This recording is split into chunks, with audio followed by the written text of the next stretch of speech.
umiiyak? Nay, gutom na daw po siya eh.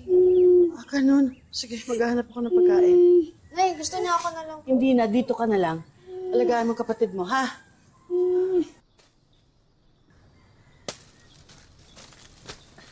Liblib ang tirahan ni Tere at madalas silang makasalamuha ng mga armadong lalaki na tila mga rebelde. Ano ho yun? Kayo ho ba ang ina nitong mga bata? Opo, ako nga po. Balita po namin, pinakulong niyo po ang asawa ninyo.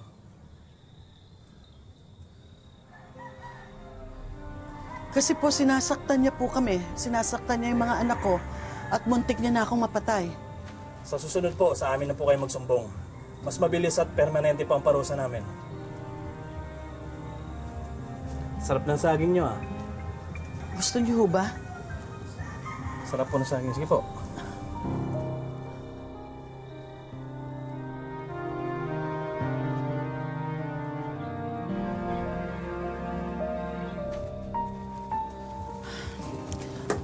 Sige na, pumasok ka na sa loob. Dali mo ang kapatid mo.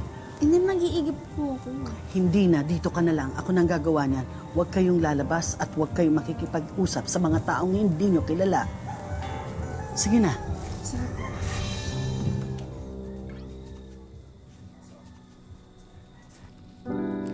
Katwira ni Tere, matitiis niya na maging solong magulang basta raw ligtas sila ng mga bata.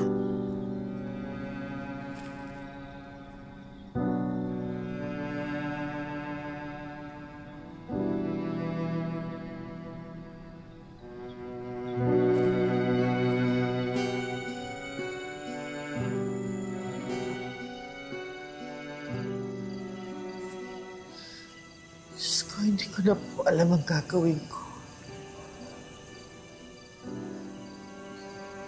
Hindi ko na po alam kung paano bubuhayin ang anak ko.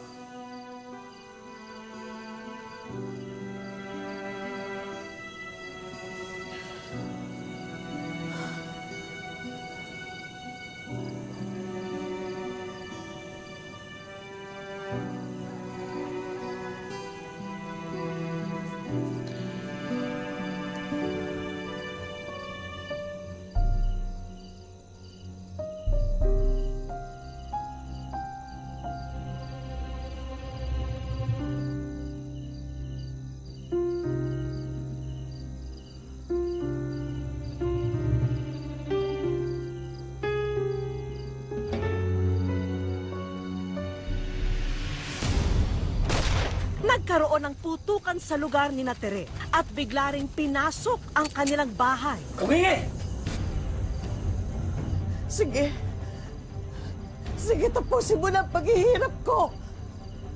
Sige na, tapusin mo na. Uy ka! Kumingi! Sabihin mo, pag hinarap ako, wala ka nakita!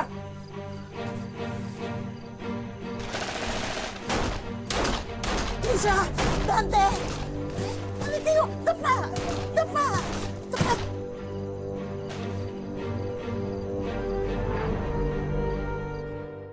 Ngayong wala na ang kanyang asawa na tanging naghahanap buhay para sa kanila, hindi na malaman ni Tere kung paano bubuhayin ang kanyang mga anak. Handa na sana siyang sumuko, pero siya'y natauhan at nabatid na hindi ito ang tamang lunas sa paghihirap nila.